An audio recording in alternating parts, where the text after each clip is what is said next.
Well, enough is enough of the years of abuse from this president. His unsecured border crisis, for me, is the last straw. It makes kind of the battered wife say, no mas, that's enough. Enough is enough. Without borders, there is no nation. Obama knows this. Opening our borders to a flood of illegal immigrants has been deliberate. And this is his fundamental transformation of America. And I think it's the only promise that he has kept. Discrediting the price paid for America's exceptionalism over our history, over these centuries, he's given false hope, our president has. And he's given taxpayers change. Maybe that's the hope and change he talked about. False hope, taxpayers change. He's given these to millions of foreign nationals who want to sneak into our country illegally. Now, it's because of Obama's purposeful dereliction of duty that an untold number of illegal immigrants will kick off their shoes and come on in. They'll be competing against Americans for our sparse and sparse number of jobs and limited public services. There is no end in sight as our president prioritizes parties over doing the job that he was hired by voters to do. Securing our borders is obviously fundamental here. It goes without saying that it is his job, the president's job. The federal government, as you know, trillions of dollars in debt. Many cities are on the verge of insolvency. Our overrun healthcare system and police forces and social services, our schools, and our unsustainable, generous welfare state programs, they're already stretched to the max. We average Americans, we know that. So why has this issue been allowed to be turned upside down with our leader creating such unsafe conditions, while at the same time obstructing any economic recovery by creating more dependence than he allows producers?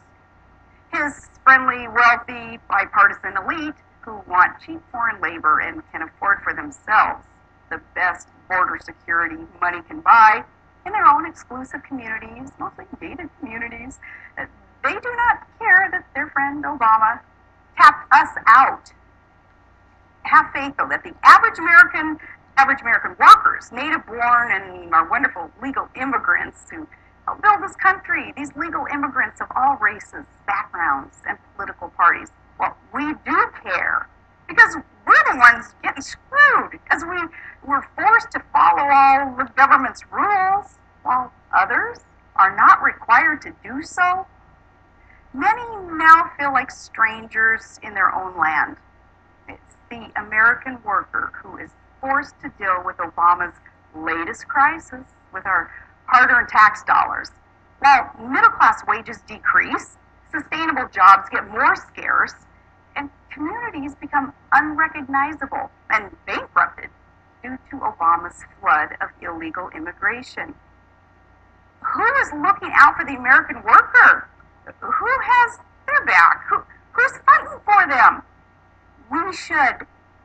President Obama's rewarding of lawlessness, including his own, that's the foundational problem here.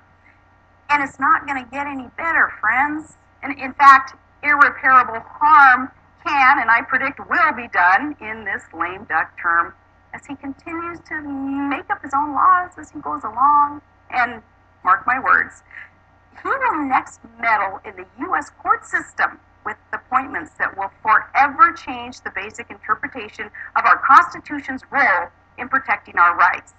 This is what's going to happen next. So it's time to impeach. We can't let what we know is going to happen next happen. It will destroy America. It's time to impeach.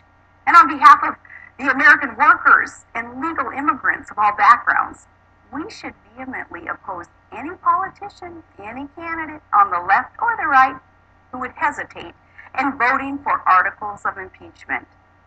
The many impeachable offenses of Barack Obama can no longer be ignored. There's a list of at least 25 impeachable offenses that I've seen. Now, if after all of this he's not impeachable, then no one is. I'm going to talk more about this tonight on Sean Hannity's show on Fox News. I hope that you will stay tuned for that, and Sean and other hosts there are providing great coverage of what is actually going on with the border issue, along with all the other scandals that Barack Obama says are just made up scandals. No, what he's engaged in are impeachable offenses. They include fraud on the American people, lying to the American people. And there's a list of them. I'm saying enough is enough. And I would hope that those in Congress, GOPers, listen, those in Congress who recognize and acknowledge and proclaim this lawlessness of our presidents. Our president, they say, actually is violating the Constitution.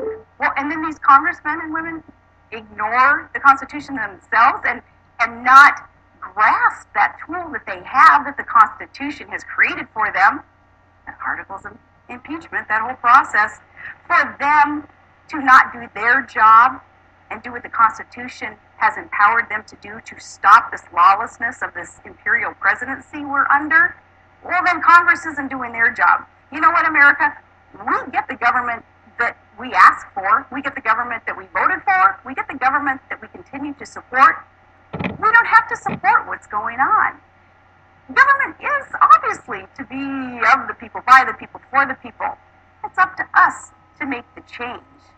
If our voice is loud enough, if we are united, all parties, all races, all demographic representation, if we all come together united and say, no, Mr. Obama, enough is enough, and your subordinates, this lawlessness, will not be accepted anymore by the people who hired you to do your job. Your job is to protect the Constitution.